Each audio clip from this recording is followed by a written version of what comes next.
Assalamualaikum warahmatullahi wabarakatuh. Alhamdulillah rabbil alamin wassalatu wassalamu ala asyrafil mursalin Sayyidina Muhammadin wa ala alihi wa sahbihi ajma'in. Alhamdulillah, um, I would like to convey my regards to everyone for turning up for today's session. And today's title is Fulfilling Ramadan. Right? And there are questions being asked, why do you mean by filling Ramadan? Because it almost sounds like an oxymoron. It's supposed to be a time of hunger, and you're talking about filling Ramadan. Obviously, there's a deliberate attempt on my part, all right, to do some wordplay here. But most importantly, when I choose the word filling, why filling? All right, filling linguistically is a feeling where one is pleasantly satiated. All right, so it's a feeling where one is pleasantly satiated. Okay, kenyang. And Ramadan, when we talk about Ramadan, it is something that is always mentioned with regards to hunger. But there are two kinds of hunger that's often associated with Ramadan. One is hunger when one feels the lack of food being consumed. It's called physical hunger. And the other kind of hunger that we see in Ramadan is when someone who claims to seek Allah's path, and then they start to do acts to fulfill their spiritual cravings. It's as though in Ramadan you see them up their not by multiple notches their acts of worship. They look like very distinct realities and very distant realities. One is talking about physical hunger, right? And the other one is talking about spiritual hunger. But actually they have something in common. It is talking about limitedness.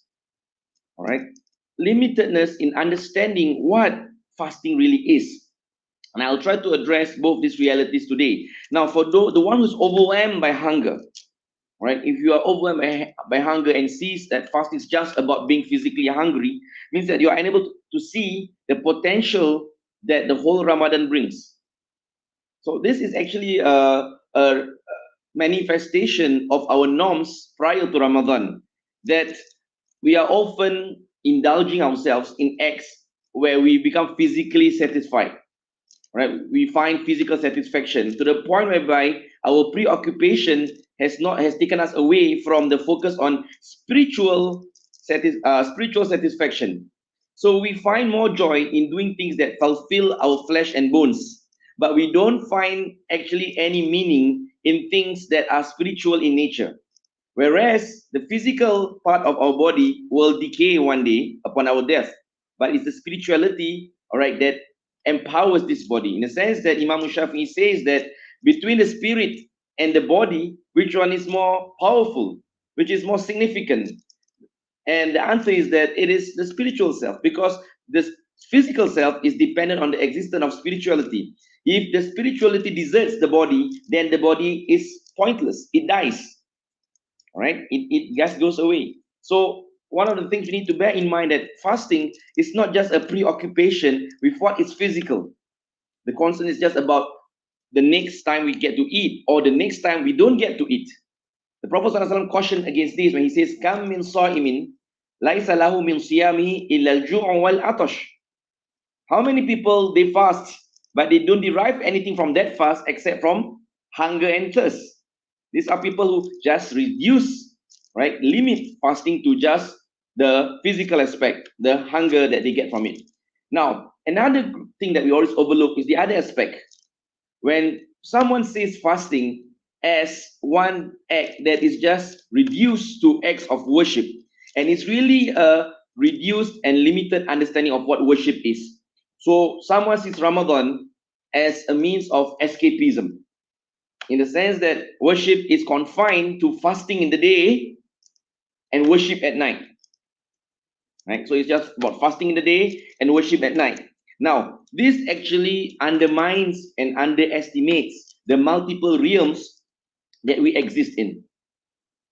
Right? And I'm going to talk about these multiple realms later and how this is actually shown and highlighted by the Prophet Sallallahu Alaihi Wasallam. Just an important point in the sense that when we talk about fasting, there's this tendency for us to be focused on all the hadith about fasting. So it's all the fasting, fasting, fasting, fasting. But you must understand that when we understand the hadith, all right, it doesn't mean that when Ramadan comes, some other hadith becomes void in meaning, or it becomes nullified because of fasting. For example, the Prophet ﷺ says, "Khairukum khairukum li ahlihi wa ana khairukum li ahli." The best amongst you are those who treat their family members the best. In some interpretations, those who treat their spouses the best. And I treat my spouse the best, and I treat my families the best. Now, this hadith has a meaning that transcends before, during, and after Ramadan. This is important for us to understand, because if we deprive the meaning of Ramadan to just the act of worship and nothing else matters, what happens, therefore, is the fact that when Ramadan comes, you start to isolate, you start to neglect, you start to not pay attention to your family members. In fact, you start to see them as distractions, you start to see them as disturbance, whereas they are God sent to you to make your life better, to complete your existence. So it's something for us to understand, therefore, that when we talk about Ramadan, it doesn't mean that we compromise what we have already before Ramadan itself. Okay? Which brings me to my next point, that to understand, therefore, what we are supposed to do in Ramadan. What actually are we supposed to do in Ramadan? We have to appreciate, we have to understand ourselves before Ramadan. We cannot be someone who go through life before Ramadan aimlessly, or we don't have a proper structure to the life before Ramadan, and suddenly we decide to pick up pace in Ramadan. If you look at ourselves, if you look for a run, someone who goes for a run, all right, someone who goes for a run, he can never pick up the act of running if he actually has not done his warm-up. Those who run without having a warm-up, they actually endanger themselves. The least they'll get is some stitches. Or the worst is that their heart beats harder than they should be, and then it might cause more serious injuries or serious internal injuries like chest pains and heart attacks. Why? Because you have not been prepared to take up that rigor, because you have not thought about it prior. All right, so you decide to plunge yourself into something that you are not familiar with because you have not prepared for it. So actually, we must understand Ramadan, therefore, as an uplift. And when you talk about an uplift, it is something that is based on something that is existent before the uplift. It is not sudden, it is not immediate. It is something that's contemplated, which is why that dua that we recite every time when it comes to Rajab, Allahumma barik lana fi Rajaba wa Sha'bana wa balighna Ramadan. At least 2-3 months in advance. Allahumma barik lana fi Rajab. You ask for the blessings of Rajab, and then for Sha'ban, and to ask for this, to read to for all this dua, all right, the blessing of this dua to lift you all the way into Ramadan. You don't wait for Ramadan to dua for Ramadan. You prepare for Ramadan with the dua before that. Therefore, it calls for us to understand ourselves. So we have about between now till Saturday night, all right, to Sunday morning to actually understand ourselves. Okay, so if you notice, when I talk about Ramadan being an uplift and not a sudden uplift, but a gradual uplift, I take the example of the Prophet ﷺ. All right, he spends more time in the mosque in Ramadan. He is more charitable in Ramadan. When they talk about the Prophet ﷺ, it's always comparative when it comes to Ramadan. He spends longer time in the mosque in Ramadan. He gives to the charity more in Ramadan. Does that mean that before Ramadan he was not seen at the mosques? Does that mean that before Ramadan he was not charitable? No.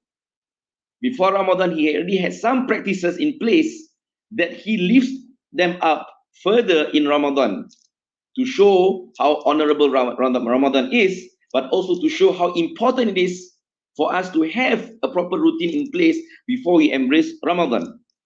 And we always have this popular routine of Imam Ash-Shafi'i. We always say that Imam Shafi'i, he completes his Quranic recitation.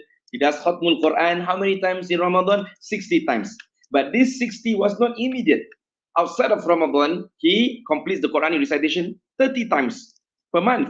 So if it's 30 times per month outside of Ramadan and in 60 times in Ramadan, it shows that there was a practice of completing the Quran before Ramadan, before he embarked on it. So it is important for us to know, therefore, that Ramadan is not a time whereby you pick up something. You know what they say about when you pick up something suddenly, it will be a matter of, it won't be too long before you drop it suddenly as well. So sometimes we find ourselves in this situation whereby we are the same person from the last Ramadan. Why? Because we decide to use Ramadan as just a seasonal occasion whereby we pick ourselves up. but we have no intention to be consistent about what we pick up. It is supposed to be a time whereby you uplift yourself and then continue with whatever good habits you have developed in Ramadan itself.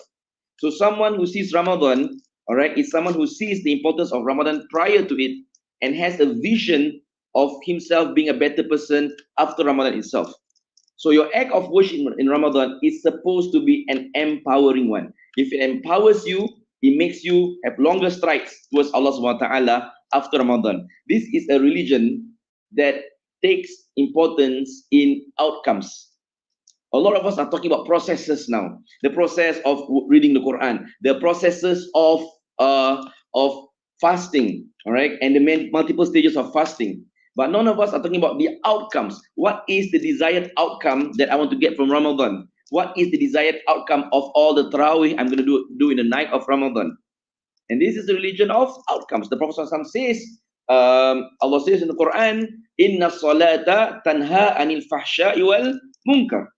That salat, the outcome of salat is that it's supposed to prevent you, it's supposed to stop you and halt you from doing things that are fahsha, all right, from doing misdeeds, from doing evil deeds, from doing things that abases you as a human being. That is the outcome of salat. Because when one performs the salat, the tendency is that one is at a state whereby they are at a, how will I say, a spiritually exalted state. No one steals when they are fasting. No one talks when they are fasting. No one does anything sinful outwardly when they are fasting. What's the measure when they are praying? What's the measure of your prayers? Outside of your prayer. What's the measure of your fasting in Ramadan? The first of Shawwal, the second of Shawwal. What's the measure of your Hajj? Everyone goes for Hajj. They put on their ihram. They cry in Arafah. They do their tawaf. And then they cry when they see the Kaaba. It's all tears. But the measure of your Hajj, the measure of your Umrah is when you step out of you step out of Makkah, you step out of Medina, you enter back into Singapore, then there'll be a true measure of you. So there is a correlation between what you do and the outcomes. When you talk about Ramadan, we do not just talk about the processes, we talk about the outcomes. So therefore, today, we talk about the importance of establishing and understanding and knowing who we are before Ramadan. So that when we enter into Ramadan, we know which parts we need to work on. And then from there on, it becomes a basis for us to become better people outside of Ramadan. Do not plunge yourself into Ramadan. There are many stages of people. There are people who, when Ramadan comes, Ramadan goes, they are the same. All right. There are some people who go into Ramadan uplifted. But that's the only thing they lift. All right. They uplift themselves in Ramadan and they are relieved when it ends. Because when you leave yourself suddenly, you're just relieved that it ends because it was very tiring. But there are those people who look forward to Ramadan because they knew what they were doing before Ramadan. So how do you work from here? You talk about, Ustaz, how is before Ramadan? What do we work out before Ramadan? Now, to understand that, and in so many talks I've said before this, we have to understand our purpose of creation. That gives us a very good premise. And unsurprisingly, for most of us, we don't even know our purpose of creation. We are just getting by the day. All right? The purpose of our life is to survive or to live by the day and hope I don't die so that enough time to repent. Right? But the Prophet ﷺ, all right, the Prophet ﷺ, all right, shows that our life is manifested in two realms. Right? A scholar by the name of Imam Raghib al-Isfahani or al-Asfahani, he says that our purpose of creation is dual. One, وَمَا خَلَقْتُ الْجِنَّ وَالْإِنسَ إِلَّا لِيَعْبُدُونَ, that we are created for worship. Right? We are created for worship. Okay. And the second purpose of our creation is what? All right. وَأَنْشَأَكُمْ مِنَ الْأَرْضِ وَاسْتَعْمَرَكُمْ فِيهَا, that he extracted you from this earth for you to what?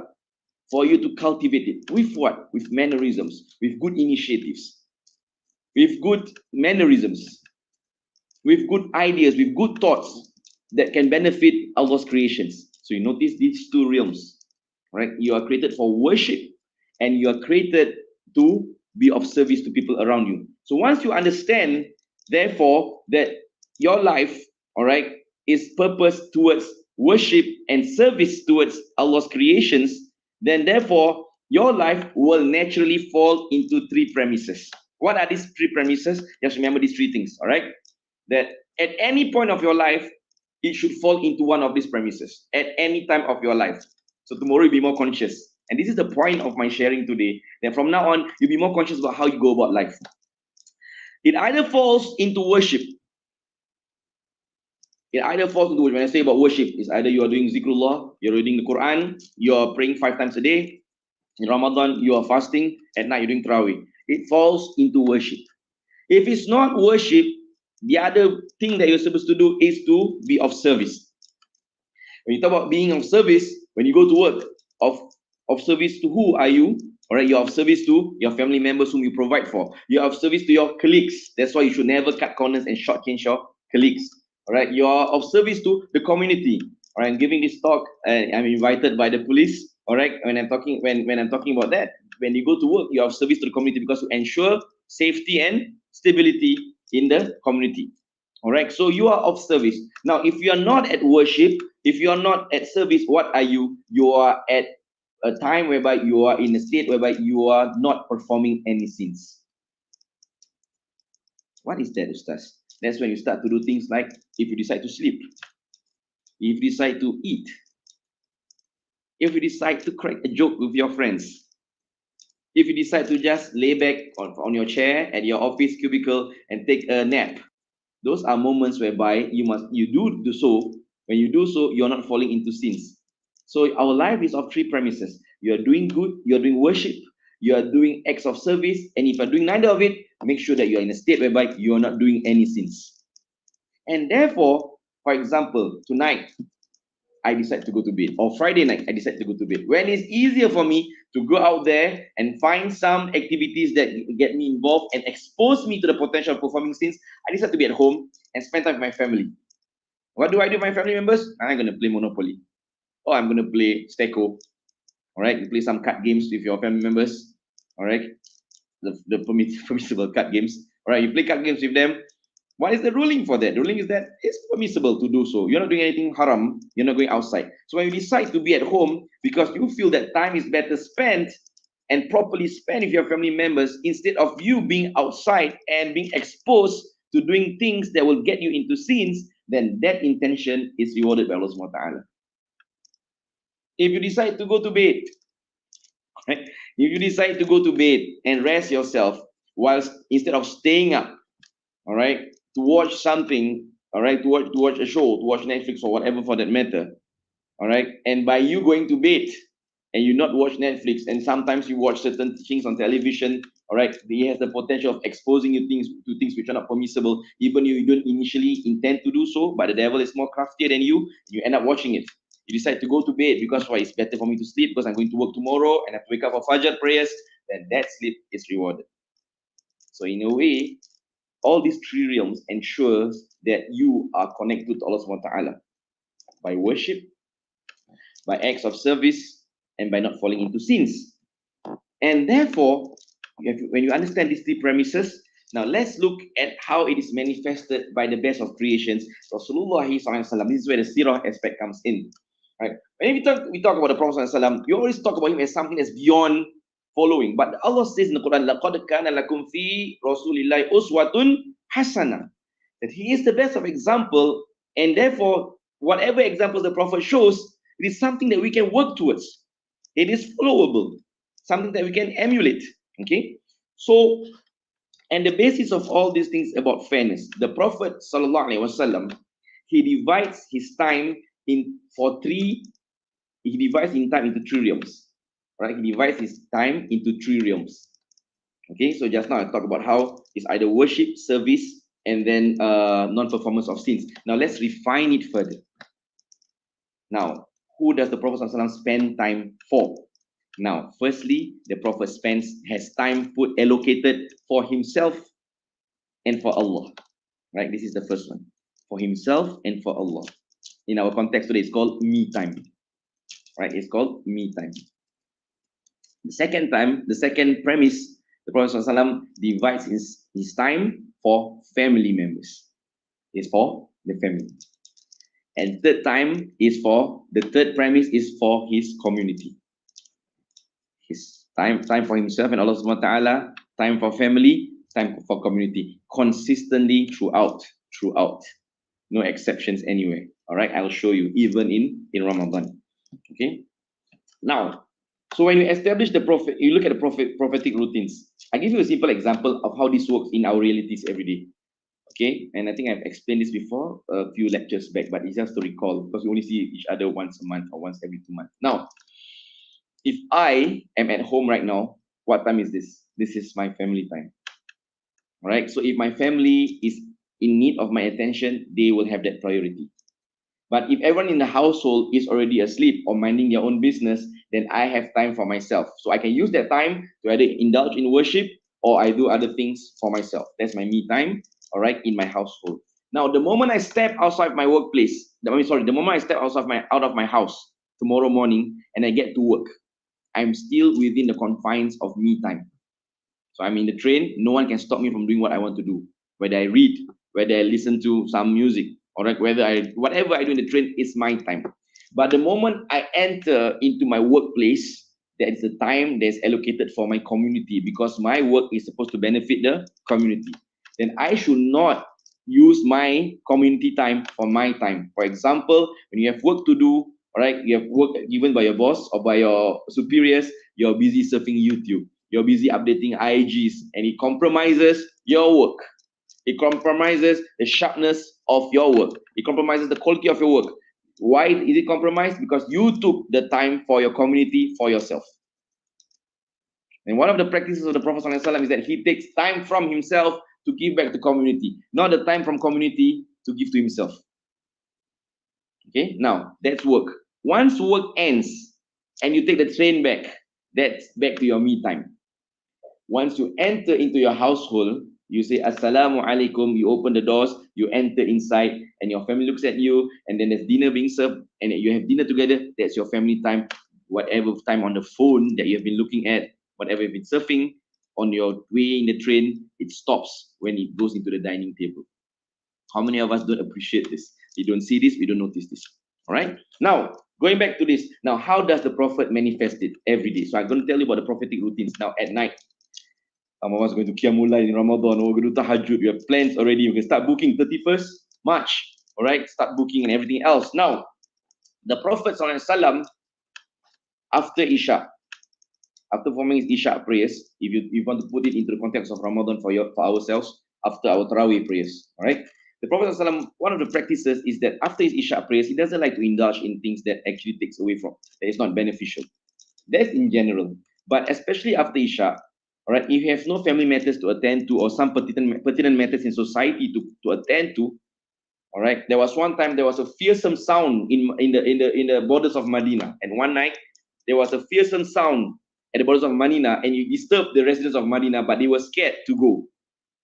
Eventually, they gathered enough courage to go, but by the time they reached the borders of Medina, they saw the Prophet coming back, and he says, "I've settled the matter." All right, whatever the matter was, he has settled it. So that shows that the Prophet ﷺ, when he's called to something after Isha, he will attend to it, but he will not get into something that is unnecessary. Is in line with the Prophet saying, "Min husnil Islamil mar'i tarkuhu ma la ya'nihi." So the Prophet ﷺ, all right, after his Isha, all right, after his Isha prayers, he will usually go to sleep. If there's nothing pertinent, there's nothing important, he will go to sleep. And the scholars put it in contemporary time, he will sleep up till midnight. 12 a.m. for our time, maybe 12, 1 a.m. He will wake up then to do his tahajjud, to do his qiyamul layl, to do his night prayers, to do his night vigil. All right, he will do so, all right, up till the timing of hours will be about 3 to 4 a.m. And then he will go back to sleep. All right, and he'll be woken up by Bilal for Fajr prayers. So you notice that's his night. So when he's woken up for Fajr prayers, so he divides his night into sleep, worship, and light sleep after that. All right. Now, so it's important also for us, we're going into Ramadan. All right. You must also understand that you are working tomorrow. You have a responsibility tomorrow, which I'm going to talk about. All right. So measure your potential against the realities that you're going to face. Right. Religion is not something that detaches you from realities, that you suffer from this detachment. All right. Now, the Prophet ﷺ, the next day he goes for Fajr prayers. After Fajr prayers, he will sit in the mosque, all right, commit himself to zikrullah, to worship, to spend time praising Allah, to do zikrullah all the way till Ishraq, to Fajr, to Ishraq, to Duha, all right, and after that he will return home. So that was his me time That was also his community time because he had to lead the prayers. And then he returns home. Upon his return home, there's his family time. And look at the Prophet ﷺ. Look at us in Ramadan. And that's why I say it's important for us in Ramadan to know that our treatment of family should remain consistent, in fact, uplifted. The Prophet ﷺ, when he enters into the household, all right, he looks pleasant. All right, he will have his miswak with him. All right, he will cleanse his teeth because he's going to communicate with family members. He make sure he looks proper. Entering into the household, he will give the salam. Salamun alaikum, ya ahlal bayt. Right, salamun alaikum kafa antum ya ahlal bayt. Peace and blessings be upon you. How are you, people of my household? And if you're going to say kaifa antum, how are you, people of my household? Are you expected to look bitter when you say to them? No, it's going to be pleasant. So he enters the house. All right, this is the prophet, the person who's the most ardent worshipper, the best worshipper is the one who best treats his family members. You can't be someone who worships, all right, you're a heart worshipper, you worship Allah so earnestly, but at the same time you mistreat your family members. And be careful, this is what happens in Ramadan usually. All right, you start to develop some feeling that, oh, I should spend less time with my family members. I should not spend more time with them. Actually, you should work out the balance. So the Prophet comes home and he entertains them. If they have doubts, he will answer them. And then at the same sometimes he will joke with them. So it's a jovial household. A religious household is one that is lively. All right, it's not a house whereby the husband spews out fatwas all the time and the wife and the children has to listen to it earnestly all the time. It doesn't work like that. It is an easy household. There was an instance the Prophet was eating with Sauda, his two wives, Sauda and Aisha. And Aisha was the playful one, and Aisha was playing with food. All right, and he takes the food and places with Sauda and smeared it on Sauda's face. And he returns Sauda, smears it in Aisha's face, and they had a good laugh about it. It is supposed to be a very uplifting household. It's positive. It's something that's enviable for us. It's not supposed to be a house whereby you take your tasbih, all right, and then after that, subhanallah, subhanallah. No. And it's time for the family. It's really an enjoyable one. It's an easy session. It's an easygoing session. That's the Prophet. And then after that, all right, after Zuhur, he will leave to visit his companions if they have any needs. He will leave to visit his companions if they have any needs. All right, to the point whereby he even visits the young. All right, to the point whereby he visits the young. Who does he visit? There's one companion, the younger brother of Anas bin Malik. He's given the title Abu Umair. All right, so Abu Umair, his pet bird died. And his pet bird is called Nughair. Right? His pet bird is called Nughair. And the Prophet found out about it. And he went the distance to attend to Abu Umair, all right, and ask about Nughair. What happened to Nughair? What happened to little Nughair? Right? To comfort him, to entertain him, to show he cares. All right? The Prophet doesn't stay in his house and just waits till Maghrib. And no, he is vibrant. He's existent. Which is why the companions, when the Prophet fell ill in the final days of his life, for those few days that he was not around, it was emptiness in their hearts. Because of the fact that they cannot imagine a day where they don't see the Prophet, because he was ever present in society. And this was mentioned in the Quran itself. All right? From the testimony of the mushrikins, the disbelievers who said, Mali hadha Rasul ya'kulu ta'am wa yamshi fil aswaq. One of the reasons why they didn't believe in the Prophet was because of his presence. That he eats the food of the commoner, wa yamshi fil aswaq, and he frequents the marketplaces. That he is evidence. So a Muslim in Ramadan, after Ramadan, he is present. He goes about his duties every day. And the Prophet, he socializes. If you read the Shama'il, he spends time with the companions. What do they talk about? They talk about poetry. They talk about poetry. And even poetry that existed in the times of ignorance. Because even in times of ignorance, the quality of poetry was high. Which is why people can appreciate the Quran. Because the poetry, no matter how high it was no way comparable to the Quran. And then they will talk about food. Right? They will talk about food, the laws concerning food, permissibility, non-permissibility, the kinds of food to eat. So they talk about food. You notice they talk about everyday things. All right? As long as the Prophet says it's not lying, it's not undermining, it is not vulgar, then it's permissible. And sometimes they partake in jokes. The Prophet sometimes shares jokes, and his jokes are very intelligent. A woman came to the Prophet to complain about his husband. All right? And the Prophet says, your husband? The one that has blackness in his eyes? And the wife says, blackness in his eyes? So the wife went back home and checked on his husband's eyes and says, I don't see any blackness in his eyes, or was it whiteness? Oh, there's whiteness in his eyes. Is there whiteness in his eyes? Went to look at the husband, came back. You know, Rasulullah, my husband has no whiteness. Last I checked, doesn't have whiteness in his eyes. Everyone has whiteness in their eyes. It means the white parts of our eye. That's an intelligent joke because it makes you think. All right, it's not a joke that's empty and you laugh blatantly like that. It was a time when someone wanted to buy a camel from the Prophet ﷺ. Prophet ﷺ says that I'll get you, all right, I'll get you a child camel. And then the companion says, so what value do I get from a child camel? I want an adult camel. The Prophet ﷺ says, a camel, no matter how adult it is the child of another camel. So a joke that is sometimes that's missing in our community today, a joke that sets you thinking, that sets you pondering. That even in things like that, the Prophet ﷺ wants to activate, wants to energize our thoughts. But my point here is that you look at the Prophet's everyday life. All right, everyday life, the basis of his life is always about this. The realms of his life is always about communicating, being active, being present, in addition to his acts of worship.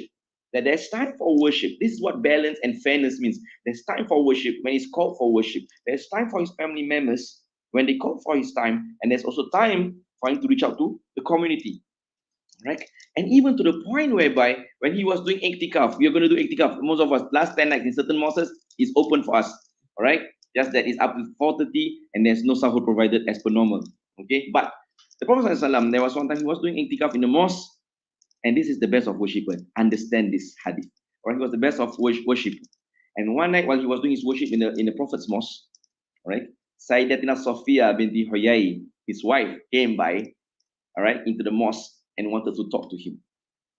You imagine that for ourselves, if you are in the midst of the frenzy of our ibadah, to get the last 10 Laylatul Qadr, and then your wife comes by, you say, go away, kacau. All right, you shoo her away because you're in a supposed state of tranquility or trance for that matter. But the Prophet ﷺ put aside his act of worship, attended to Sophia, talked to her. And you know, when the Prophet talks to someone, all attention is on that person. Talk, and the Prophet, one thing is that all attention. Secondly, the person will always feel satisfied when they talk to the Prophet.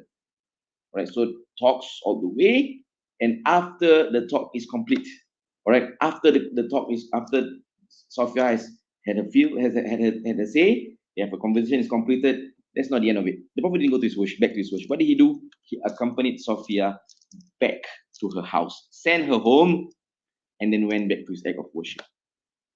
That is not an indication of how you are able to balance out between your spiritual needs and the needs of people who need your presence. Then what else is? So my point that we need to understand, therefore, in Ramadan, as much as we want to uplift ourselves spiritually, all right, the optimal level of spirituality is one that does not compromise, because we are following the prophetic way. So we do not compromise our responsibilities, our interactions, our communications with people around us. That is Ramadan. So for example, some of us who are working, do not look at Ramadan as, oh, I've got to work, now I can't worship. Oh, I've got to work, it's going to be tiring. Look at it from another perspective. Look at it from a holistic perspective. If you see your work as an extension of worship, then in Ramadan, the rewards will be multiplied, because all these are multiplied in Ramadan. If your intention is for worship, it's multiplied. Some people, they spend their nights in worship, in earnest worship throughout the night, and they spend their whole day sleeping. This will not par with someone who has spent part of his night in worship, and yet the next day he has time for work as well. So if you are going to spend the night in worship, and you know that you have to work tomorrow, and your vigilance, your alertness, your sharpness, your responsibility is needed, then spend a portion of that night in accordance to what you're going to spend the next day. For example, you know that you need the rest, adequate rest, for you to work the next day. Therefore, you still spend some time to worship. You do your tarawih. You go to bed early after your tarawih. And then you wake up, all right, at 4, 5 a.m. to spend some time to do qiyam, to do tahajjud. All right. And then you go to work refreshed, because you have enough sleep. Because after tarawih is about 10, it's about 10:30, you sleep for 5 hours, 6 hours, and then you have time to do your qiyam. After that, you go to work. That is purpose. That is fulfilling your purpose. And then you go to work, you give your best because you have had enough rest. It is not, in fact, I would say that it is dangerous. It is irresponsible All right, for you to spend the whole night in worship, knowing you need the rest for tomorrow, and your job calls for vigilance. The job calls for a sense of responsibility. Your job calls for you to be alert at all times. The job calls for you not to shortchange your peers and your colleagues. And what happens is that the whole night you spend your time in worship, and the next day you are tired, you're zoned out, all right, you get dizzy and you get migraine and you can't function in your workplace. If it's you alone working, it shouldn't be a problem. But in most workplaces, people are dependent on you. People are dependent on your vigilance, your alertness. What if your job requires for other people's lives are dependent on you when you perform that work? You can't go back and say, it's Ramadan, there's an exception. No. Someone's life is important in and out of Ramadan. So know that. So if you spend the night in worship, partial the night worship, and you go to sleep with the intention of serving community the next day, isn't serving part of your purpose of creation? Aren't you rewarded for that as well? And isn't it going to be multiple fold rewarded in Ramadan as well? So understand Allah's rahmah and understand the vastness of worship. So it's all about managing your time and understanding your priorities and responsibilities. It is not just worship for the sake of worship. If worship compromises your responsibility, if worship compromises your purpose apart from worship, then worship has not fulfilled its purpose. Right? Okay. Now, so how do we then understand our Ramadan? How do we get into Ramadan now? Right? First, set our intentions. Now you have Tuesday, you have Wednesday, Thursday, Friday, Saturday day, 4 5 days. Set our intentions. What do you want to achieve in Ramadan? Based on our purpose of creation, based on the realms of worship, service, and non-performance of sins, based on individual, all right, based on your needs, based on your family's needs, based on society needs. Start to plan for Ramadan, all right, based on your current realities. Do not take Ramadan as something that detaches you, all right, from realities. Religion is supposed to enhance your realities. Religion is not supposed to take you into la la land and then you forget who you actually are as a person, right? Because you are a gift. Religion doesn't take away that gift, all right? It illuminates that gift so that it can become a gift to other people around you. Second, to ensure a balanced routine, all right? To know your priorities, not just your religion, your worship priorities, but your priorities for your families, for your community. So these are the two things, all right? To set intentions, to ensure a balanced routine in Ramadan.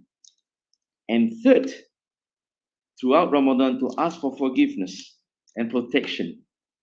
The Prophet ﷺ says, right, in a hadith, Jibril came to the Prophet and says, Man adraka Ramadan, falam yukfar lahu ab'adahu Allah. All right? Whomsoever meets Ramadan and comes to the end of it and he's not forgiven because he's not sought forgiveness in Ramadan, Allah will be distant from him.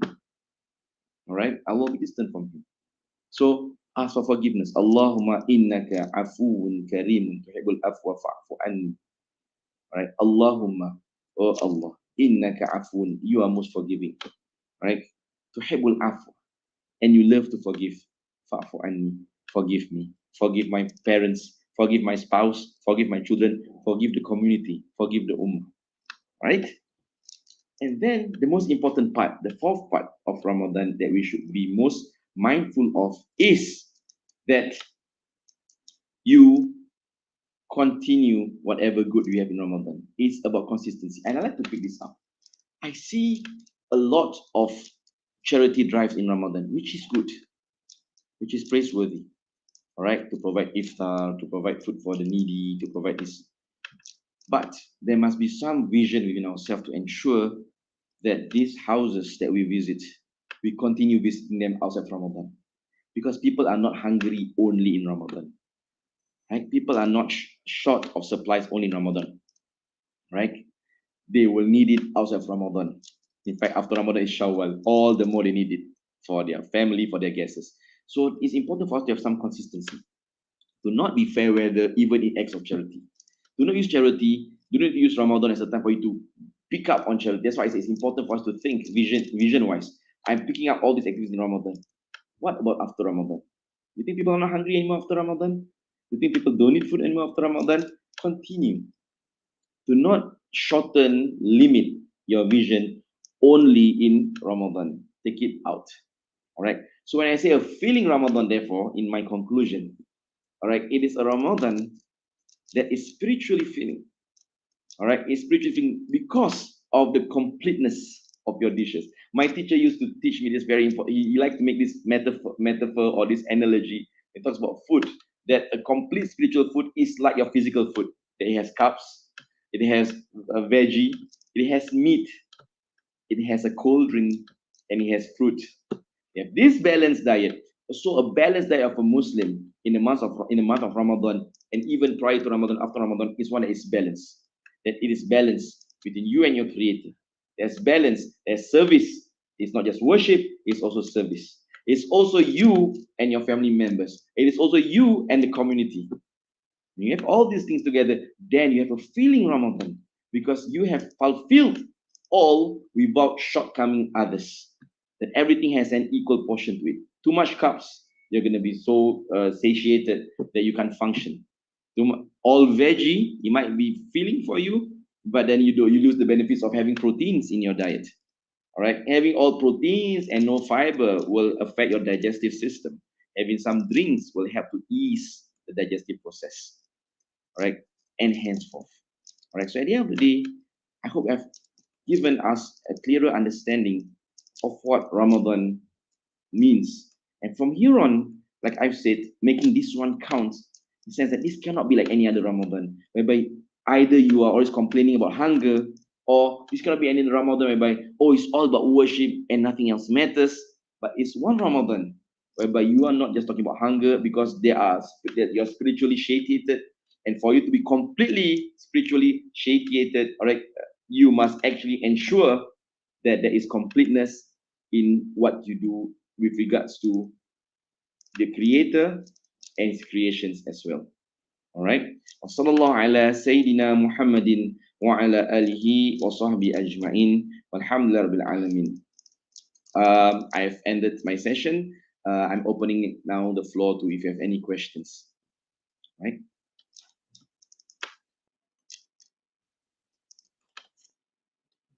If you have any question, you can just post it inside the chat.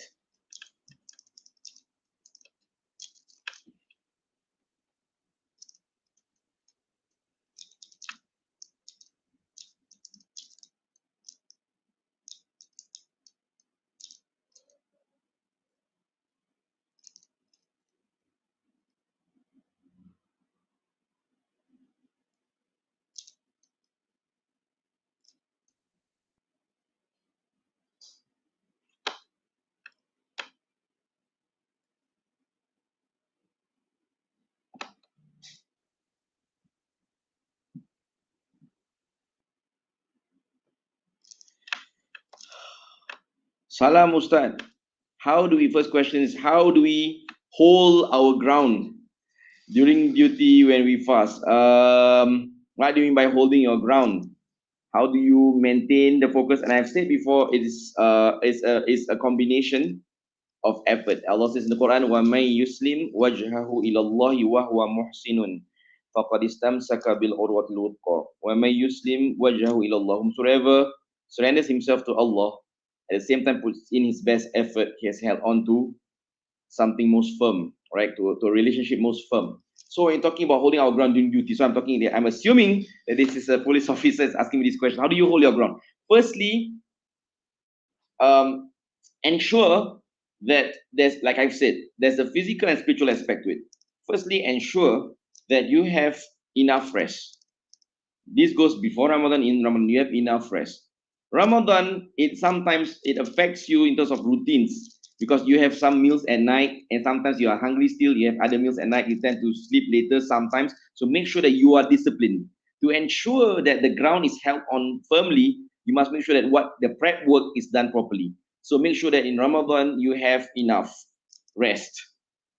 And then when you go for your sahur, that's why sahur, all right, the meal that you have before the start of break of dawn is sunnah to delay it. All right, to delay it. To not have it too early. Some of you have sahur at 2 a.m. At 12 p.m., that's not sahur, that's supper. All right, but sahur, you delay it so that the digestive process is prolonged. All right, and you still have food within yourself. So that.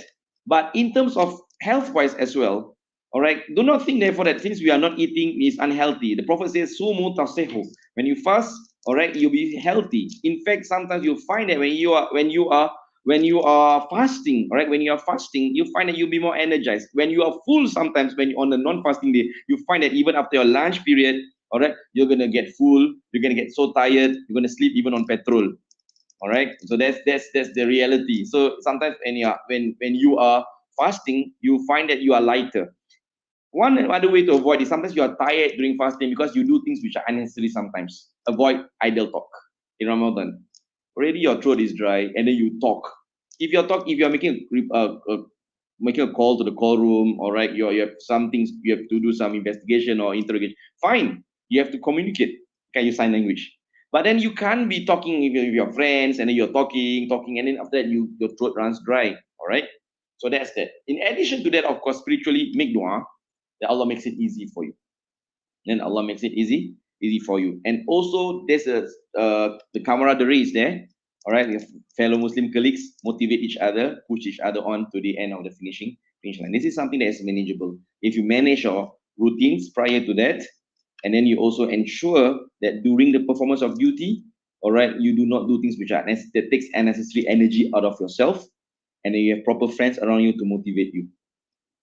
All right, you have proper friends around you to motivate you. May Allah ease you in your performance of your duties. And sometimes like I have a lot of friends, non friends of other religions. They already know when I'm gonna fast, so they already know and they took note of and they're gonna motivate. All right, so every time Ramadan is, oh Hafiz, come on, all right, they'll motivate you. All right, they push you and they are very understanding towards your act of your ritual in Ramadan. All right, I hope that answers your question. Salam Ustaz. Can share with us a good plan to start our day during Ramadan?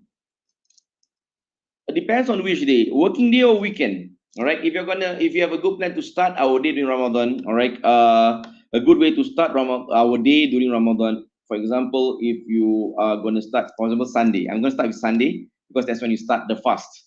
All right, actually, technically, it starts on Saturday night. All right, Saturday night, because in Islam we start from Maghrib on Saturday night.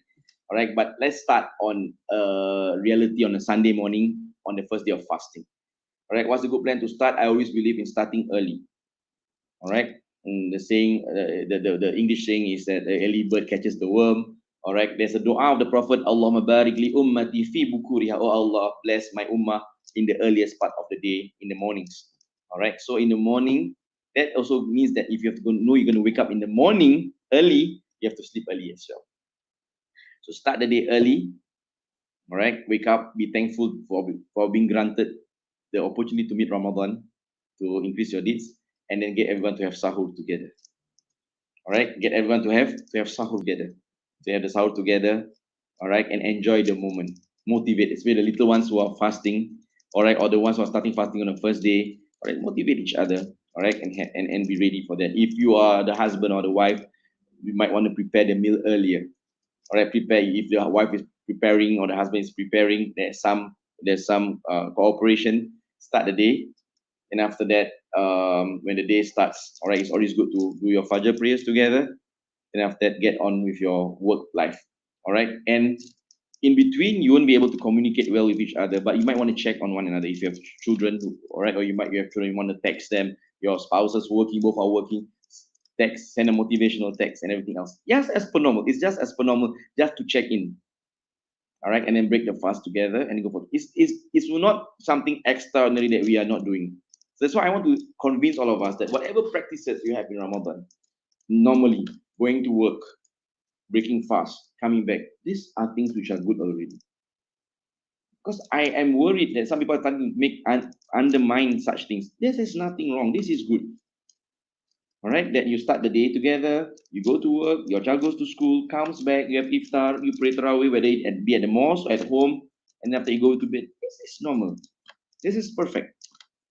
All right, what extraordinary things are we looking at? Maybe on a weekend, you might want to go to mosque for Fajr together. You might want to go and take a stroll before Maghrib. All right, in the evenings, all right, at 4 p.m., 5 p.m. to go for a stroll. All right, to have to experience the that you plan for yourself, that add-ons depending on your family nature. But if you're talking about a good plan to start our day, you might want to see if your existing plan is good enough already. Sometimes we dispose of our good plans in Ramadan when it's actually good enough, right, to hold the fort in Ramadan itself. So work it out with your family. The best plan actually is one that takes into consideration everyone in the household. But I'm seeing that this our brother's picture here is like it's a family there. Consider everyone's opinions, even the little ones.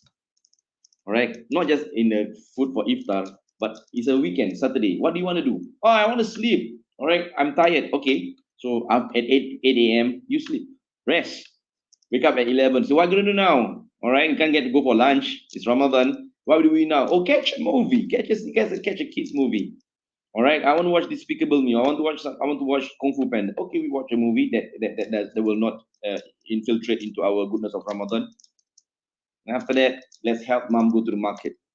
Then after Zuhur, have some spirituality, one or two surahs, one or two pages.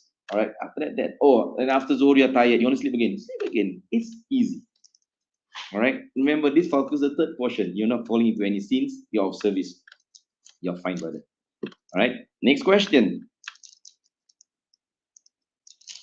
Salam Ustaz, how could we juggle night shift and Tarawih together? Remember, night shift, we must understand, night shift is obligatory, right? Your night shift is your work, is your responsibility towards others, right? It's an agreement that you make to work. Tarawih is sunnah, it is recommended. So you have to know that balance first. So if, for example, you're doing night patrol, it's an obligation. Talking about security, safety, do your night patrol. If that time permits, if there's a gap time that allows for you to do your Tarawih, whether 8 rakats of Tarawih, for example, you take it. If not, the work, all right, is important. Ustaz, I miss my Tarawih, but no problem. All right, you can make up for it with any other good deeds. All right, make up for it with any other good deeds. Don't worry. So do not. That's why it is sunnah. In fact, some teachers, they deliberately do not perform Tarawih so that their students know that it is not to the point, but it becomes obligatory. In fact, the Prophet ﷺ went to his room to perform Tarawih on certain nights so that the Ummah doesn't feel burdened. Do not feel burdened to perform acts of worship. Worship is supposed to be done with pleasure, with a sense of tranquility. If you feel burdened, if you don't get, no. All right, your work is important because it's a responsibility. Get your responsibility done well. There is a reward from Allah on that count. And if you yearn so much to do Tarawih, you get the rewards of Tarawih as well, because you are not able to do Tarawih because you are not idle, because you are working. And then on those off days when you have no night shift, then you perform the Tarawih.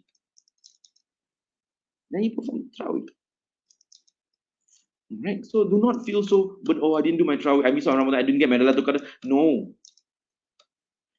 I give you a simple one. When you performing a patrol, it ensures the safety of those who are performing the night worship. When you patrol on the streets, people feel safe to not just rest, but to worship. All right, to worship. It's important. All right. So you become the foundations for people being able to perform their acts of worship. There's a reward that you get. You get the reward for what you do. You get the reward of those who do it as well. All right. So do not feel burdened. So find time in the day when you're after your night shift, when you have rested, wake up, read more of the Quran, spend more time with the family members. All right. And then when you start the night shift again, Bismillahirrahmanirrahim, Ya Allah, reward me for what I'm doing in Ramadan to save the community, to keep the community up, to keep the community safe. All right, and may I guess still get the rewards of missing out on Tarawih because it is what I really wanted to do, but I have a more pertinent thing to do in your name as well. All right, so I hope you understand it. So don't worry if you miss your Tarawih. Right? If you don't do Tarawih, you can do Tahajjud.